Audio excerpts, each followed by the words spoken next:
तेरेहिमेतन्यं कृष्ण त्वाम अहम शरणं गतः। अथ श्री ब्रह्मांड महापुराणे उत्तर भागे हयग्रीव अगस्त संवादे ललितोपाख्याने बलाहकादि सप्तसेनापति वधो नाम चतुर्विंशो अध्यायः। हतेषु तेषु रोसान्धो निःस्वाच्छून्यकेश्वरः कुजलासमिति प्रोचे युयुत्सा व्याकुलाशयः।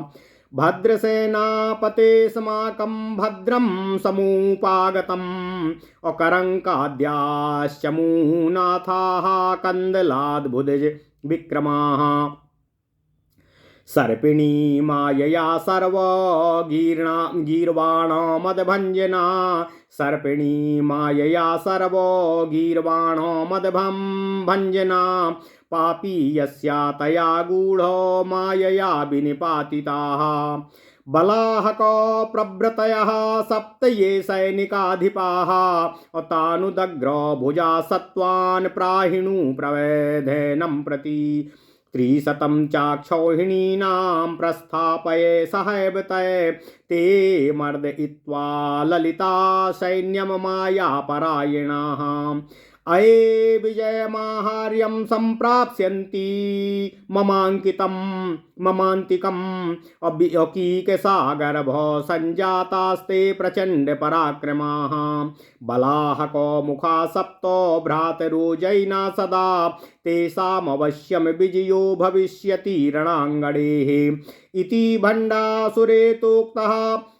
भण्डासुरेणोक्ता कुटिलाक्षः समाह्वयत बलाहको मुखान् सप्तो सेनानाथान् मदोत्कटान्। बलाहकः प्रथमा तस्तस्मात् सूचीमुखो परा अन्यः फल्मुखश्चैव विकर्णो विकटाननाः। करालायुकर्कटः सप्तैते वीर्यशालिनः भण्डासुरं नमस्कृत्य युद्धकौतूहलोल्वणः। कीकशासूनवा सर्वे भ्रातरोऽन्योन्यमावृता अन्योन्यसुसहायाश्च निर्जगमुर्नगरान्तरात्।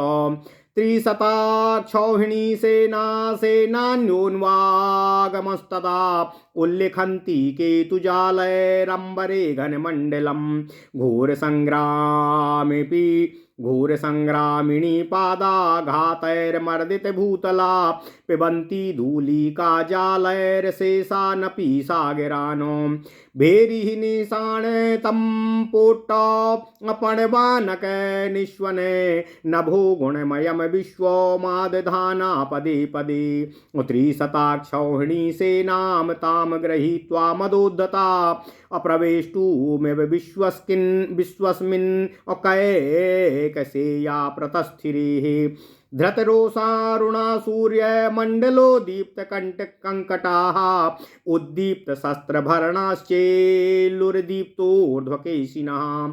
सप्तलोकान् प्रमथितुं प्रेषिता पूर्वमुद्यता भण्डासुरेण महता जगद्विजयकारिणः।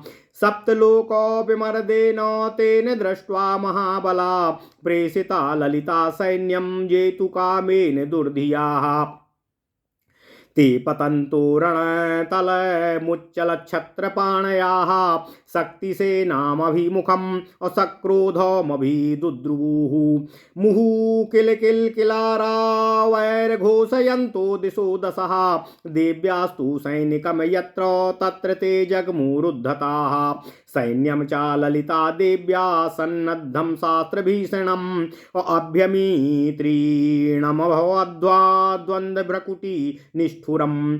पासिन्यो मुसलिन्यश्च चक्रिन्द्याश्चापि रामुने मुदगरिन्द्यः पट्टिसिन्या कोदण्डनिन्यस्तथा पराः। ओम नमः शिवाय ओम नमः शिवाय ओम नमो भगवते वासुदेवाय ओम देवकी सुत गोविंद वासुदेव जगत्पति देहिमेतन्यं कृष्ण त्वाम अहम शरणं गतः। अनेका शक्त्यस्तीव्रा ललिता सैन्यसंगता पिबन्त्य इव दैत्याब्धिं सन्निपेतु सहस्रशः।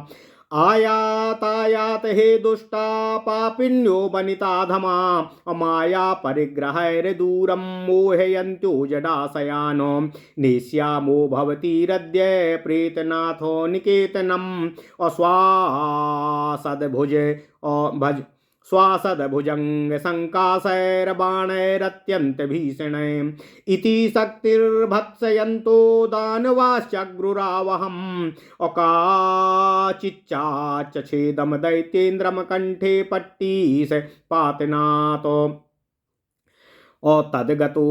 तद्गलोद्गलितो रक्तो पूर्व ऊर्ध्वो मुखो भवतो तत्र लग्ना बहुतरा गृध्रा मण्डलतां गताः तैरेव प्रेतनाथस्य छत्राच्छविरुदञ्चिताः काचिच्छक्तिसुरारान्तिं मुक्तशक्त्यायुधं रणे लूनतच्छक्ति नैकेनो बाणेनो व्यालुनीत च एका तु गजमारूढा काश्चिच्चैत्य दुर्मते औरुस्थले स्वाकरिणा अपभ्रघाताम शिक्षयतो काचित् प्रतिभटारूढं दन्तिनं कुम्भसीमनि खड्गेनो सहसा हत्वा गजस्य स्वाप्रियं व्यधातो करमुक्तेन चक्रेण कास्यचिद्देव वैरिणः धनुर्दण्डं द्विधा कृत्वा स्वाभ्रूभ्रो प्रतिमां तनोतो शक्तिरन्यासरैसात सत इत्वा विरोधिनः अकृपाण पद्मासे रोमाल्यां स्वकीयायां मुदं व्यधता काचिन मुदगरपातेन चूर्ण इत्वा विरोधिना रथचक्र नितंबस्य श्वस्यतेना तनून्मुदम् और रथ कुबर मुग्रेण कस्यचिद्दानव प्रभो खड्गेन छिन्दति स्वस्य प्रियमुर्व्यास्ततानः अभ्यन्तरं शक्तिसेनां दैत्यानां प्रविवेश च दैत्यानां सेनाशक्तिबलान्तरम् और नीरक्षीरवदन्त्यान्तासलेषां शक्तिसुरद्विषाम् असङ्कुलाकारतां प्राप्तो युद्धकाले भवत्तदा शक्तीनां खड्गपातेन लूनसुण्डारदद्वया दैत्यानां करिणो मत्ताः महाक्रोडा इवाभवत एवं प्रवृत्ते समरे वीराणां च भयङ्करे अशक्त्ये स्मर्तुमप्यन्तम् अकातरत्वबतां नृणां भीषणानां भीषणे च शास्त्रव्यापार दुर्गमे ओम नमः शिवाय बलाहको महाग्रध्यं वज्रतीक्ष्णो मुखादिकं कालदण्डोपमं जङ्घाकाण्डे चण्डपराक्रमं संहार गुप्त नामानं पूर्वमग्रे समुत्थितं धूमबद्धो सराकारं पक्षक्षेपो भयङ्करम् आरुह्य विविधं युद्धं कृतवान् युद्धदुर्मदः पक्षो वितत्य क्रूसार्धं सा स्थितो भीमनिश्वनेः अंगारकुण्डबच्चञ्चू विदार्या भक्षयेच्चूमो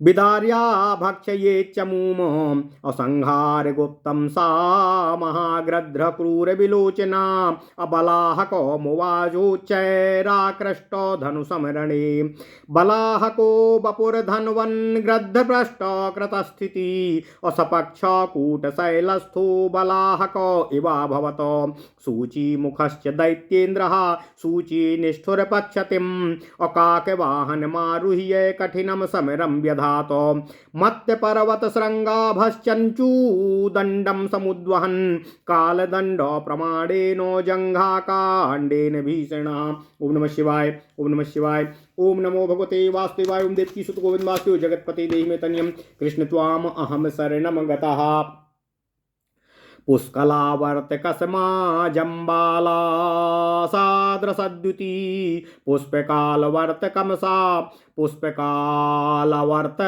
कसमा जम्बाला सद्रसद्युति क्रोशमात्रा यतो पक्षा बुभावपि समुद्वहन् सूचीमुखादितिष्ठो सौ कर्टः कटुवासितः अमर्दयञ्चञ्चूघातेनो शक्तीनां मण्डलं महतो अधोफलमुखाफालं गृहीत्वा निजमायुधम् अकङ्कमारुह्य समरे चकासे गिरिसन्निभं विकर्णाख्यश्च दैत्येन्द्रश्च मुहुर्भर्ता महाबला भेरुण्डपतनारूढा प्रचण्ड युद्धमातनोतो विकटानननामानं विलसत्पट्टि सायुधम् उवाह समरे चण्डा कुक्कुटोति भयङ्करः अगर्जन कंठस्थरोमाणी हर्षयञ्ज्वलदीक्षणा पश्यन् पुरः शक्तिसैन्यं चचालो चरणायुधः करालाक्षश्च भूभर्ता अषष्ठोऽत्यन्तगरिष्ठदः वज्रनिष्ठुरघोषश्च अप्राचलत् प्रेतवाहनः शमशान मंत्रसूरेण तेन संसाधिता पुरा प्रेतो भूत समाविष्टस्तमुवाहरणाजिरे अवांग मुखो दीर्घबाहु प्रसारितो पदद्वया प्रेतो वाहनताम प्राप्ता करालाक्षो मथा वहतो अन्यः कर्कटो नामो दैत्यसेनाशिखामणि मर्दयामास शक्तीनां सैन्यं वेतालवाहनः योजनायत मूर्ति सन वेतालः क्रूरलोचनः शमशान भूमो वेतालो मन्त्रेणानेन साधितः मर्दयामास पृतनां शक्तीनां मर्दयामास पृतनाम शक्तीनाम तेन देशितः तस्य बेतालवर्यस्य वर्तमानोन् शशीमणिः बहुधा युध्यत तदा शक्तिभिः सह दानवः एवमेते खलात्मानः सप्तार्णवोपमाः शक्तीनाम सैनिकं तत्र व्याकुलीचक्रुरुद्धता ते सप्त पूर्वं तपसा असभीतारमतोषयन् तेन दत्तो वरस्तेषां तपस्तुष्टेन भस्वताः कैकसेया महाभागा भगवतां तपसाधुनः परितुष्टोऽस्मि भद्रं वो भवन्तो वृणीतां वरम् इत्युक्ते दिननाथेन कैकसेयास्तपा कृता प्रार्थयामासुरात्यर्थो दुर्दान्तं वरमीदृशम् रणेषु सन्निघातव्यास्माकं नेत्रकुक्षिषु भवता घोरतेजोभिर्दहता प्रतिरोधिनः त्वया यदा सन्निहितं तपनास्माकमक्षिषु तदाक्षी विषया सर्वो निश्चेष्टो भवतात प्रभो त्वत्सान्निध्या समिद्धेन नेत्रेणास्माकमीक्षिता स्तब्धशस्त्रा भविष्यन्ति प्रतिरोधक सैनिकाः ततः स्तब्धेषु शस्त्रेषु वीक्षणादेव न प्रभो निश्चेष्टा रिपवो समाभिर्हर्तव्या सुकरत्वताः इति पूर्वं वरा प्राप्ता कैकसेयोर्दिवाकरात् वरदानेन ते तत्र युद्धे चेरुर्मदुद्धताः अथ सूर्य समाविष्टो नैत्रिस्तेषु निरीक्षिताः शक्तयः स्तब्धशास्त्रौधा विफलोत्साहतां गतः कीकसातनयस्तेस्तु सप्तभिः सत्त्वशालिभिः अभिष्टभिस्तास्त्रशस्त्राणां शक्तीनां नोद्यमो भवत उद्यमे क्रियमाणेऽपि शस्त्रस्तम्भेन भूयसा अभिभूता सनिश्वासं शक्तयो योषमासत। ओम नमः शिवाय, ओम नमः शिवाय, ओम नमो भगवते वासुदेवाय। ओम देवकी सुत गोविंद वासुदेव जगत्पते देहि मे तनियं कृष्ण त्वाम अहम शरणं गतः अथ ते वासरं प्राप्य नाना प्रहरणोद्धता व्यमर्दयन् शक्ति सैन्यं दैत्या स्वाभामि देशिताम् शक्तयस्त्यास्तु सैन्येन निर्व्यापारा निरायुधा अक्षुभ्यन्त सरयस तेषां वज्रकण्टकभेदिभिः शक्तयो दैत्यशास्त्रौर्घैर्विद्यगात्रा श्रितासृजा असुपल्लवारणे रेजुः अकङ्कोललति का इवाः हाहाकारं वितन्वन्त्यः अप्रपन्ना ललितेश्वरीं चक्रुषु शक्तया सर्वास्तय स्तम्भित निजायुधाः अथ देव्या गया दण्डो नाथा प्रत्यङ्गरक्षिणी तिरस्कारणिका देवी समूतस्थो रणाजिरे तमोलिप्ता ह्वयं नामो विमानं सर्वतोमुखं महामाया समारुह्य शक्ति नाम भयं व्यधात तमाल श्यामलाकारा श्याम कंचुकधारिणी श्यामच्छाये तमोलिप्ते श्यामयुक्तो तुरंगमे वासती मोहनाभिख्यं धनुरादाय सस्वनं सिंहनादं विनद्येषूनवर्षत्सत्परसन्निबाणो कृष्णरूप भुजंगा अभानद्यो मुसलासन्निधम् कृष्णरूपो भुजङ्गाभान् धूमुखो सन्निभानो अमोहनास्त्राभिनिष्ठूयो तान् बाणान् दैत्यानाशे हिरे इतिस्तस्तो मर्द्यमाना महामायाशिलीमुखे प्रकोपं परमं प्राप्ता बलाहको मुखाखला अधो तिरस्करण्ड्याम्बां दण्डनाथा निदेशतः अन्धाभितं महास्त्रं सा मुमोचो दूषितां गडे बलाहकाद्यास्ते सप्तो दिननाथोऽवरोध्यता अन्धास्त्रेणु निजं नेत्रं दधिरे छादितं यथा तिरस्काराणीका देव्या महामोहन धनवनः उद्गते तान्धबाणेन चक्षुस्तेषां व्यधीयतो अन्धीकृताश्च ते सप्तो न तु प्रयच्छन्ति किञ्चन तद्वीक्षणस्य अविरहाच्छास्त्रस्तम्भ क्षयं गतः पुनः संसिंहनादमता प्रोद्यता युधपाणया चक्रु असमरसन्नाहं दैत्यानां प्रजीघांसयाः तिरस्करिणां देवीमग्ने कृत्वा महाबलाम् असदुपाय प्रसंगेन भ्रशं तुष्टारणं व्यधुः साधु साधु महाभागे तिरस्कारणिकाम्बिके स्थाने कृति तिरस्कारादुषामेषां दुरात्मनाम त्वं हि दुर्जननेत्राणां तिरस्कारामहौषधी त्वया बद्धो दृशानेन दैत्यचक्रेण भूयते देवकार्यमिदं देवी त्वया सम्यगनुष्ठितम् अस्मादृशामजर्येषु यदेषु व्यसनं कृतं तत्त्वयैव दुराचारानेतान् सप्तो महासुरान् निहतान् ललितां श्रुत्वा सन्तोषं परमाप्स्यति एवं त्वया विरचिते दण्डिनी प्रीति माप्स्यति मन्त्रिण्यपि महाभागा यस्त्वेव परामृतम् तस्मात् त्वमेव सप्तैता निग्रहाणो रणाजिरे येषां सैन्यं तु निखिलं नाशयाम उदा युधा इत्युक्त्वा प्रेरिता ताभिशक्तिभिर्युद्धकौतुकानो तमोलिप्तेन यानेन बलाहको बलं ययो तमायान्ति समावेक्ष्य ते सप्ताथ सुराधमां पुनरेव चा सावित्रं वरं सस्मरेरुञ्जसा अप्रविष्टमपि सावित्रं नाशकं तन्निरोधने तिरस्कृतं तु नेत्रस्थं तिरस्कारणि तेजसा। ओम नमः शिवाय, ओम नमः शिवाय, ओम नमो भगवते वासुदेवाय। ओम देवकी सुत गोविंद वासुदेव जगतपते देहि मे तन्यं कृष्ण त्वाम अहम शरणं गतः वरदानास्त्ररोषान्धा महाबल पराक्रमम् अस्त्रेण चारुषा चान्धं बलाहको महासुरम्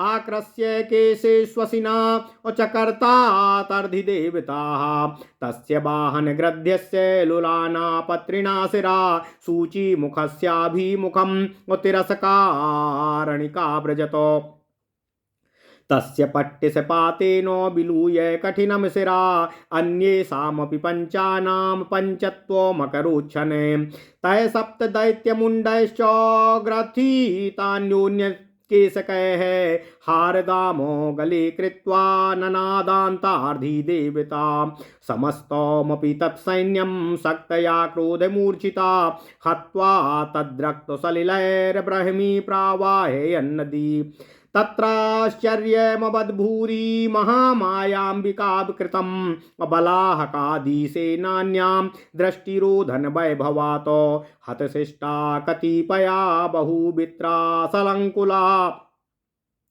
हतशिष्टा कतिपया बहुवित्रा ससङ्कुलाः शरणं जगमूरत्यार्ताः क्रन्दन्तं शून्यकेश्वरं दण्डिनी च महामाया प्रशंसन्ति मुहुर्मुहुः प्रासादं परमचक्षुस्तस्या आदाय विप्रियुः साधु साध्विति तत्रस्था शक्तया कम्पमौलया तिरस्कारणिकां देवी मश्लाघन्त पदे पदे। ओम नमः शिवाय, ओम नमः शिवाय, ओम नमो भगवते वासुदेवाय। ओम देवकी सुत गोविंद वासुदेव जगतपते देहि मे तन्यं कृष्ण त्वाम अहम शरणं गतः। ओम नमः शिवाय, ओम नमः शिवाय, ओम नमः शिवाय, ओम नमो भगवते वासुदेवाय। ओम देवकी सुत गोविंद वासुदेव जगतपते देहि मे तन्यं कृष्ण त्वाम अहम शरणं गतः। अथ श्री ब्रह्मांड महापुराण उत्तर भाग हयग्रीव और अगस्त के संवाद में ललितोपाख्यान का 24वां अध्याय बलाहक आदि 7 सेनापतियों का वध का वर्णन। ओम नमः शिवाय। जब करंक आदि 5 सेनापतियों को नकुलेश्वरी देवी ने युद्ध क्षेत्र में मार गिराया, तब हताव शेष सैनिकों से इस वृत्तांत को सुनकर युद्ध की इच्छा वाले, व्याकुल आशय वाले, क्रोधांध शून्यकेश्वर ने कुंजलास से कहा कि भद्र सेनापति, अब हमारा अभद्र हो गया है। करंक आदि जो हमारे विशेष सेनापति थे, अपनी भुजाओं का पराक्रम दिखाकर लड़ते लड़ते हुए सर्पिणी की माया द्वारा जो युद्ध कर रहे थे, उनकी समस्त वाणी और बाण का मद अब भंग हो गया है। वे सभी उस पापनी नकुलेश्वरी की गूढ़ माया से मारकर गिरा दिए गए हैं।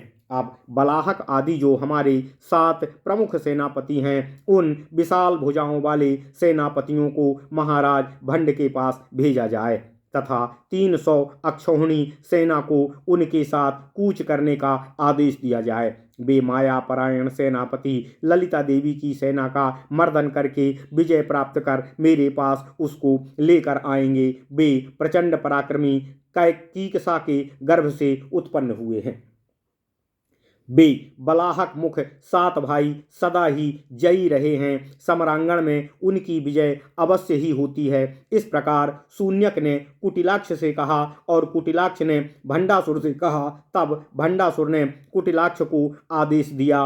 तब भंडासुर के कहने पर कुटिलाक्ष मंत्री ने बलाहक आदि प्रमुख 7 मदोत्कट सेनापतियों को बुलावे का आदेश दिया। उनमें बलाहक प्रथम था और सूचीमुख दूसरा था। उसके बाद तीसरा फालमुख था। उसके बाद विकर्ण और विकटानन था। उसके बाद करालायु और मरकट, ये 7 भाई कीकसा के पुत्र, युद्ध में कौतूहल पैदा करने वाले पराक्रमी सेनापति भंडासुर को नमस्कार करके सब भाई एक दूसरे से आवृत्त होकर एक दूसरे के अच्छे सहायक रहते हुए उस नगर से निकल पड़े। उन 7 सेनापति भाइयों के पीछे 300 अक्षौहिणी सेना भी चलने लगी।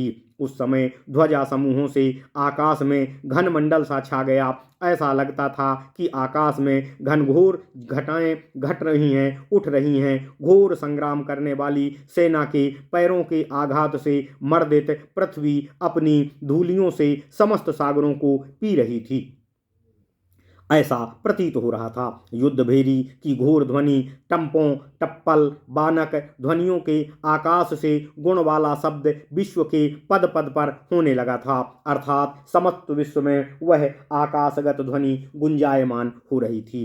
उन 300 अक्षौहिणी सेना को लेकर मदोद्धत कीकसा पुत्र विश्व में प्रविष्ट होने की भांति युद्ध में उपस्थित हुए। वे क्रोध के कारण लाल सूर्य मंडल के समान चमक रहे थे। इस चमकते हुए शस्त्रों को धारण कर ऊपर को केस किए हुए चलने लगे।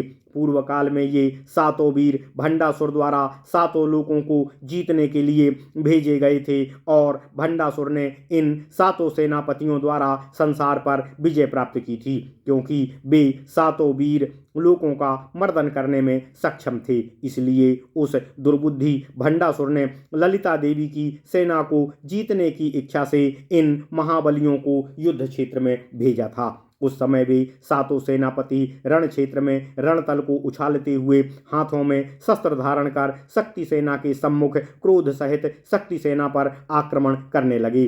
वे बार बार किल किल ध्वनियों से सभी दिशाओं को घोषणा करते हुए वहां पहुंचे जहां की ललिता देवी के सैनिक विद्यमान थे। फिर ललिता देवी भी युद्ध के लिए तैयार हो चुकी थीं। भीषण शस्त्रधारी सेना के साथ भ्रकुटी टेढ़ी करके निष्ठुरता पूर्वक युद्ध होने लगा। ललिता देवी की सेना भी ऐसी नहीं थी। उनमें भी बहुत सी शक्तियां पास धारण किए हुए, कुछ मुसल वाली, कुछ चक्र लिए हुए, तो कुछ अन्य शक्तियां मुदगर, पट्टिस, धनुष धारण किए हुए देवियां युद्ध के लिए तैयार थीं। ओम नमः शिवाय, ओम नमः शिवाय। इस प्रकार अनेकों तीव्र शक्तियों से युक्त ललिता देवी की सेना के साथ थीं। वे हजारों शक्तियां दैत्य रूपी सागर को पीती हुई के समान युद्ध क्षेत्र में कूद पड़ी। अब युद्ध प्रारंभ हो गया गया तो बलाहक आदि सेनापतियों ने ललिता देवी से कहा कि आओ आओ, अरि दुष्टा, अरि पापिनियों, अरि अधम स्त्रियों, तुम अपनी मायाओं से जलाशयों को, मूर्खों को मोहित कर सकती हो। हम आज तुम्हें सर्प के समान फुफकार मारते हुए अत्यंत भीषण बाणों से अपने स्वामी भंडासुर के पास ले जाएंगे। इस प्रकार शक्तियों को धमकाते हुए उन दानवों ने युद्ध करना प्रारंभ कर दिया। उसके बाद किसी शक्ति ने दैत्यराज के गले पर बर्छी मारकर उसका मस्तक काट दिया। उसके गले से निकलने वाले रक्त से उसका मुख भर गया और ऊपर को हो गया। जैसे ही वह गिरा तो वहां लगे हुए अनेकों गृध्ध मंडल बनाकर आ गए। उन गृद्धों के द्वारा प्रेतनाथ की छत्र की छवि बिल्कुल बिगड़ सी गई, अर्थात वह छत्र भी शोभा देने और चिल्लाने में बदल गई। कोई शक्ति असुर सेना को रण में मुक्त शक्ति अस्त्र से लड़ रही थी।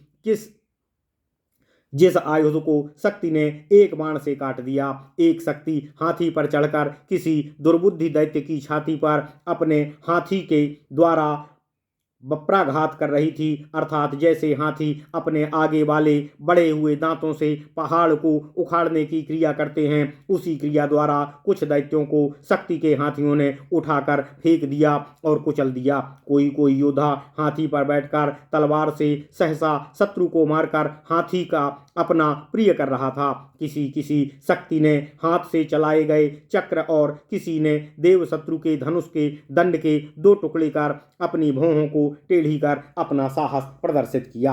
अपनी भौहों की आकृति को बढ़ाया, अर्थात अपना क्रोध व्यक्त किया।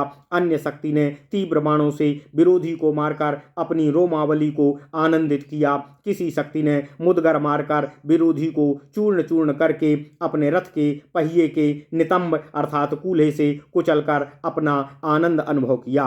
किसी ने उग्र खड्ग से दानवराज के साथ कुंवर को काटते हुए अपना प्रिय कार्य पृथ्वी कर फैलाया। शक्ति सेना दैत्यों के बीच में प्रवेश कर गई और दैत्यों की सेना शक्ति सेना के बीच में प्रवेश कर गई थी। जैसे पानी और दूध आपस में एक दूसरे में विलीन हो जाते हैं, उसी तरह शक्तियों और शक्ति सेना और दैत्य सेना आपस में मिल गई थी। अतः युद्ध के समय दोनों सेनाएं संकुलाकारता को प्राप्त हो गई थीं। शक्तियों के खड्गपात से दैत्यों के हाथी कटी हुई सूंड वाले दोनों दांत रहित मत्त महागेंडा के समान दृष्टिगोचर हो रहे थे। इस प्रकार वीरों का भयंकर समर होने पर वह समर ऐसा था कि मनुष्यों की दुनिया में कभी भी ऐसा दिखाई नहीं दे सकता। शस्त्रों के प्रयोग के विषय में वह युद्ध भीषण युद्धों से भी भीषणतम था तथा मानव इतिहास में अंतिम रूप से याद करने योग्य था। बेसात आसुरी सेनापति उनमें पहला बलाहक था। वह बलाहक युद्ध में किसी से भी हारने वाला नहीं था तथा वह महागृध्ध पर सवार होकर युद्ध कर रहा था। वह जिस महागृध्ध पर सवार था वह महागृध्ध वज्र के समान तीक्ष्ण मुख आदि वाला था तथा कालदंड के समान था। उसकी जंघाएं अत्यंत ही पराक्रम युक्त थीं। उस महागृध्ध का नाम संहार गुप्त था। वह पहले ही आगे उपस्थित हो जाता। उसके पंख धुएं के समान धूसर आकार के थे तथा जब वह अपने पंख फैलाता था तो बहुत ही भयंकर दिखता था। उसके दोनों पंख आधे कोस तक फैले हुए थे तथा भयंकर ध्वनियां कर रहे थे। उसकी चोंच अंगार कुंड के समान थी जो सैनिकों को फाड़कर खा रही थी। वह संहार गुप्त नाम का महागृध्ध बहुत क्रूर आंखों वाला था। युद्ध स्थल में धनुष खींचे हुए बलाहक को बहुत ऊंचाई तक ले जाता था। ऐसे उस महागिद्ध की पीठ पर बलाहक अपने शरीर को धारण किए हुए था तो वह ऐसा लग रहा था मानो पक्षों अर्थात चोटियों वाले शैलकूट पर्वत पर बादल छा रहा हो। यहाँ पर गिद्ध को शैलकूट पर्वत और बलाहक को बादल के समान माना गया है। दूसरा सेनापति सूची मुख सुई के समान कठोर पंख वाले काक वाहन पर चढ़कर कठिन समर करने लगा। वह सूची मुख जिस काक पर सवार था वह काक मनमद था और पर्वत की चोटी के समान आभा वाले चंचू अर्थात चोंच दंड को धारण कर किए हुए था और उस कौवा की चोंच पर्वत की चोटी के समान चमक रही थी। वह कालदंड के बराबर भयंकर जंघा कांड वाला था, अर्थात उसकी जंघाएं कालदंड की जंघाओं के समान भयंकर थीं। पुष्कल और आवर्तक नाम के जो प्रलयकालीन मेघ हैं, उन मेघों के समान था तथा कादो अर्थात कीचड़ शिवार के समान उसकी कांति थी। उसके पंख कोस भर लंबे थे, सुई के समान पैनी तेज धार वाली उसकी चोंच तथा हाथी के गंड स्थल के समान उसका गंड स्थल था और उसमें बहुत ही तेज दुर्गंध थी। ऐसा वह काक अपनी तेज चोंच के शक्तियों के महान समूह का मर्दन अर्थात विनाश कर रहा था। इसके बाद तीसरा सेनापति, जिसका नाम फलमुख था, वह अपने आयुध अर्थात फल हल्का फरा लेकर फंक अर्थात बगुला पर चढ़कर युद्ध क्षेत्र में पर्वत के समान सुशोभित हो रहा था। चौथा महाबल सेनापति विकर्ण नाम का दैत्यराज था, जो सियार की पीठ पर चढ़ा हुआ प्रचंड युद्ध कर रहा था। पांचवां सेनापति विकटानन था, जो बर्छी लेकर युद्ध क्षेत्र में विलास कर रहा था। वह युद्ध में अत्यंत भयंकर मुर्गे पर सवार था। वह मुर्गा अपने गले पर स्थित रोमों को उठाकर गरजता हुआ अपनी जलती हुई आंखों से हर्षित होता हुआ सामने शक्ति सेना को देखता हुआ प्रचंड वेग से चल रहा था। छठा सेनापति करालाक्ष नामक राजा था, जो अत्यंत विशाल और वज्र के समान निष्ठुर वाणी बोलने वाला था और प्रेत वाहन पर बैठकर चल रहा था। उस प्रेत को करालाक्ष ने शमशान मंत्र द्वारा पूर्व काल में सिद्ध किया था, अतः उसमें प्रेत और भूत समाविष्ट हो गया था। रण क्षेत्र में उसको करालाक्ष ने वाहन बनाया। वह प्रेत जो करालाक्ष का वाहन था, वह वाणी और मुख रहित था, परंतु विशाल भुजाओं वाला और फैले हुए दोनों पैरों वाला था। ऐसा वह प्रेत करालाक्ष की वाहनता को प्राप्त हुआ, जो करालाक्ष को वहन कर रहा था अर्थात ढो रहा था। उसका सेनापति करकट नाम का था, जो दैत्य सेना का शिखामणि था। वह बेताल वाहन शक्तियों की सेना का मर्दन कर रहा था। करकट का वाहन वह बेताल नाम का पिशाच 1 योजन लंबी आकृति वाला तथा क्रूर नेत्र वाला था। शमशान भूमि में वह बेताल इस मंत्र से सिद्ध किया गया था, अतः मंत्र से साधित वह बेताल शक्तियों की सेना का मर्दन कर रहा था। उस श्रेष्ठ बेताल के कंधों पर तब अनेकों प्रकार के दानव शक्तियों के साथ युद्ध कर रहे थे। इस प्रकार वे दुष्ट सेनापति सातों ही 7 समुद्रों के समान थे, अतः वहां उस युद्ध में उन उद्दंड सातों ने शक्तियों के सैनिक को व्याकुल कर दिया। उन सातों ने पूर्व काल में अपनी तपस्या से सूर्य को प्रसन्न कर लिया था। तब भगवान सूर्य ने प्रसन्न होकर उसको वर दिया। भगवान सूर्य देव ने उनसे कहा कि हे कीसी के पुत्रों, हे महाभागो, आप लोगों के तप साधना से मैं बहुत प्रसन्न हूँ, अतः आप लोग वर मांगो। सूर्यदेव के ऐसा कहने पर उन कीसी के सातों पुत्रों ने इस प्रकार के अत्यंत दुर्लभ वर को मांगा कि हमारी आंखों की पुतलियों के सामने जिसका शरीर आ जाए वह अपने घोर तेज द्वारा जला दिया जाना चाहिए, अर्थात युद्ध में जो बैरी हम लोगों की आंखों के सामने आए वह स्वमेव ही भस्म हो जाए। जब तुम हमारी आंखों में सन्निहित रहो, तब हे प्रभु, जो भी हमारी आंखों के सामने आए वह चेतनाहीन हो जाए। और हे सूर्यदेव, तुम हमारे पास सदा रहो तथा तुम्हारे सानिध्य से मिले हुए नेत्र से हमारी ओर देखने वाले सभी शत्रु सेना के सैनिक स्तब्ध शस्त्र हो जाएं, और जिन शत्रुओं को देख लें उनके सभी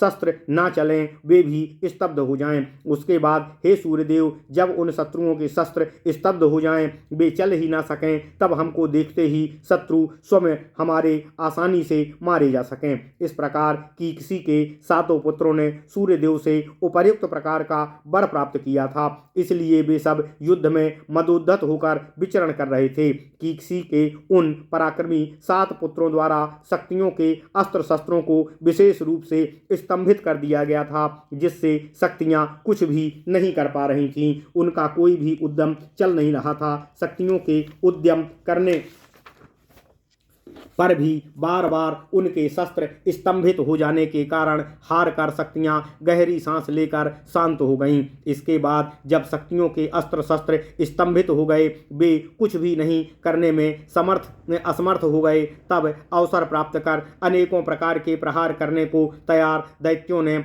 अपने अपने स्वामियों के आदेश से शक्ति सेना का मर्दन प्रारंभ कर दिया।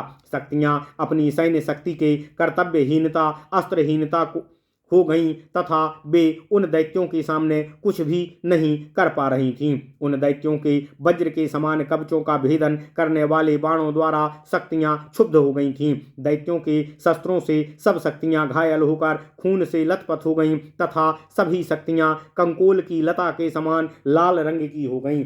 हाहाकार करती हुई सब शक्तियां ललितेश्वरी देवी के पास पहुंची। उन दैत्यों द्वारा जिनके आयुध अस्त्र शस्त्र स्तंभित कर दिए गए थे, वे सब शक्तियां ललितेश्वरी देवी के पास जाकर आक्रोश करने लगीं। इसके बाद ललिता देवी की आज्ञा से ललिता देवी की प्रत्यंग रक्षिणी दंडनाथा और तिरस्करणिका, ये दोनों देवियां रण क्षेत्र में उठ खड़ी हुईं। तब तमोलिप्तांग नामक सब ओर मुख वाले विमान पर महामाया ने आरूढ़ होकर शक्तियों को भयहीन किया। तमाल वृक्ष के समान श्यामल आकार वाली श्याम वर्ण की कंचुकी को धारण करने वाली बासंती देवी मोहन नामक धनुष को लेकर श्याम छाया वाले अंधकार से लिपे हुए के समान काले रंग के घोड़े पर सर्प की फुफकार के समान सिंहनाद कर रही थी। ये दंडनाथा देवी काले सर्प की आभा वाले नीचे की ओर मुख वाली गदा के समान मोहनास्त्र से छोड़े गए बाणों को दैत्य पर छोड़ रही थी। जब दंडनाथा देवी ने इधर उधर बाणों को चलाकर दैत्यों को मारना प्रारंभ कर दिया, तब बलाहक प्रमुख दैत्य को बहुत क्रोध हुआ। इसके बाद तिरस्करणी अंबा ने दंडनाथा देवी के निर्देश से अंध नामक महाअस्त्र को शत्रुओं के समूह पर छोड़ दिया। अतः बलाहक आदि जो 7 प्रमुख सेनापति थे, जो कि सूर्यदेव के वरदान के कारण मदोन्मत्त हो गए थे, उनकी आंखों को उस अंधास्त्र ने आच्छादित कर दिया, अर्थात उनकी आंखों के सामने अंधेरा छा गया। अतः जब आंखों के सामने अंधेरा छा गया, तब जो भी उनके सामने आएगा उसकी आकृति उनके सामने पहुंच ही नहीं पाएगी, आएगी ही नहीं, तो फिर सामने वाले शत्रु के अस्त्र भी स्तंभित नहीं होते। अतः सूर्यदेव के वर का प्रभाव समाप्त हो गया। इसलिए तिष्करणी देवी का यह उपाय सफल रखा। इस प्रकार तिष्करणी देवी ने महामोहन नामक धनुष पर छोड़े गए अंध बाण से उन 7 सेनापतियों की आंखों को अंधा कर दिया। जब वे सब अंधे हो गए, तब उनको कुछ भी दिखाई नहीं दे रहा था। तब उनका शस्त्र स्तंभन वरदान भी समाप्त हो गया, निष्फल हो गया। फिर सिंहनाद करते हुए उन शक्ति देवियों ने अपने हाथों से अस्त्र धारण करते हुए दैत्यों को मारने की इच्छा से घोर युद्ध किया। तब शक्तियां महाबला तिरस्करणी देवी को आगे करके अच्छे उपाय से युद्ध में शक्तियां अत्यंत संतुष्ट होकर उन राक्षसों से युद्ध करने लगीं। तब शक्तियों ने कहा कि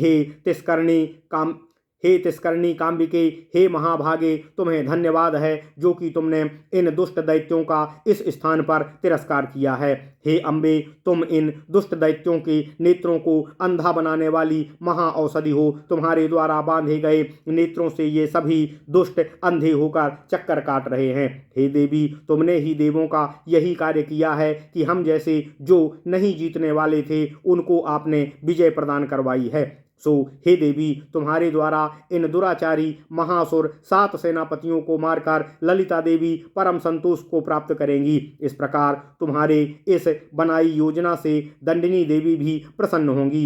हे महाभागा, मंत्रीगण भी परम मोद को प्राप्त करेंगे। इसलिए हे देवी, तुम ही रण क्षेत्र में इन 7 सेनापतियों का रण क्षेत्र में संहार करने की कृपा करो। इसकी समस्त सेना को तो हम सब शस्त्रधारी शक्तियां नष्ट कर देंगे। इस प्रकार कहकर उन शक्तियों द्वारा युद्ध कौतुक को प्रेरित कर तिरस्कारिणिका देवी अंधकार से लिप्त यान हो बलाहक की सेना की ओर गईं। उनको आया हुआ देखकर वे अधम 7 सेनापति पुनः ही सूर्य के सामने अपने बरों 7 वरों को याद दिलाने लगे। तब सूर्य उस अंधकार में प्रविष्ट होकर भी उस अंधकार को रोक नहीं सके, क्योंकि तिष्करणी देवी के तेज से नेत्रस्थ तेज को तिरस्कृत हो चुका था, अतः वह सूर्य के प्रकाश को भी नहीं देख पाते थे। अतः जो उन महासुरों को सूर्य के वरदान से दिया गया अस्त्र था वह निष्फल हो गया था, अतः उसके वरदान रूपी अस्त्र को अंधास्त्र ने विफल कर दिया था। तब महाबल पराक्रम वाले अंधे हुए उस महासुर को तिरस्करणी देवी ने खींचकर और तलवार से उसके सिर को काट दिया तथा उसका जो भीषण वाहन गृध्र था उसका सिर बाण से काट दिया। उसके बाद सूची मुख के सामने तिष्करणिका देवी आई। सूची मुख दानवेंद्र के सिर को उन्होंने तेज धार वाली बर्छी से काट दिया। उसके बाद अन्यों 5 के सिर काटकर शीघ्र ही उनको भी पंच तत्व को प्राप्त करा दिया। उसके बाद उन 7 दैत्यों के मुंडों को काटकर उन्हीं केसों से एक दूसरे को बांधकर 7 मुंडों की माला को गले में पहनकर अंतर्धी देवी अत्यंत प्रसन्न हुई। इस प्रकार उन 7 सेनापतियों की समस्त सेना को मारकर क्रोध से मूर्छित शक्तियों ने उन दैत्यों के शरीर से बहने वाले रक्त से बहुत बड़ी नदी बहा दी। इस प्रकार वहां महामाया द्वारा बलाहक आदि सेनापतियों की दृष्टि का अवरोध करने वाले वैभव से महान आश्चर्य पैदा हो गया। कुछ जो दैत्य सैनिक मरने से बचे हुए थे वे बहुत अधिक भयभीत तथा व्याकुल होकर करुण क्रंदन करते हुए दानवराज शून्यक की शरण में पहुंचे। वे सब सैनिक उन दंडनाथा महामाया की बराबर प्रशंसा कर रहे थे। अन्य दैत्य उसके नेत्र का प्रासाद प्राप्त कर प्रसन्न हुए थे। उसके बाद वहां शक्ति सेनान में सब शक्तियों ने अपने सिरों को झुकाते हुए तिष्करणिका देवी को बार बार साधुवाद देते हुए उनकी भूरी भूरी प्रशंसा करते हुए उनको बार बार प्रणाम किया। इति श्री ब्रह्मांड महापुराणे उत्तर भागे हयग्रीव अगस्त संवादे ललितोपाख्याने बलाहक आदि सप्त सेनापति बधोर्नाम चतुर्विंशोऽध्यायः। ओम नमः शिवाय। इस प्रकार श्री ब्रह्मांड महापुराण उत्तर भाग हयग्रीव और अगस्त के संवाद में ललितोपाख्यान का 24वां अध्याय बलाहक आदि 7 सेनापति का वध पूर्ण हुआ। ओम नमः शिवाय। ओम नमः शिवाय। ओम नमः शिवाय। ओम नमो भगवते वासुदेवाय। ओम देवकी सुत गोविंद वासुदेव जगतपति देहमेतन्यम कृष्ण त्वाम अहम शरणम गतः।